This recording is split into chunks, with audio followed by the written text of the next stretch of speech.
কুলিল আনফালু লিল্লাহি ওয়ার রাসূল, আনফালের মালিক হলেন আল্লাহ এবং রাসূল। ফাত্তাকুল্লাহ, ভয় করতে হবে কাকে? তাকওয়া আছে তিন জায়গায়। কয় জায়গায়?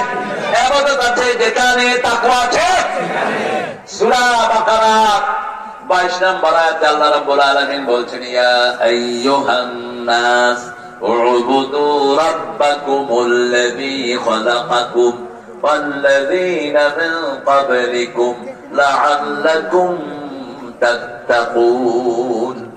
ও দুনিয়ার মানুষ, আল্লাহর ইবাদত করো, তিনি তোমাকে বানিয়েছেন, তোমার বাপ দাদাকে বানিয়েছেন, তাহলে তাকওয়া দান করবেন কে?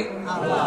এবার 183 নম্বর সূরা বাকারাতে আল্লাহ বলছেন, ইয়া আইয়ুহাল্লাযীনা আমানু কুতিবা আলাইকুমুস সিয়ামু কামা কুতিবা আলাল্লাযীনা মিন ক্বাবলিকুম লাআল্লাকুম তাত্তাকুন।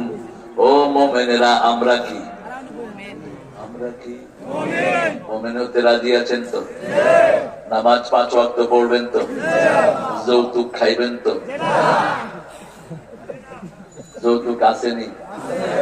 হ্যাঁ, যৌতুক খেলে কি মুমিন হওয়া যায়?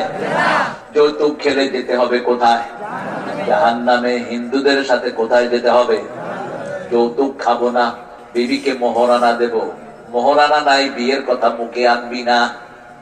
যৌতুক খেয়ে ফেলেছ, সমাজের নোংরা চালে পড়ে এখন বিবির কাছে মাপ চাও, টাকা ফেরত দাও, মোহরানা দিয়ে দাও। মোহরানা যদি না দিয়ে যান, ওই মেয়ে যদি মাফ না করে, আল্লাহ আপনার মাফ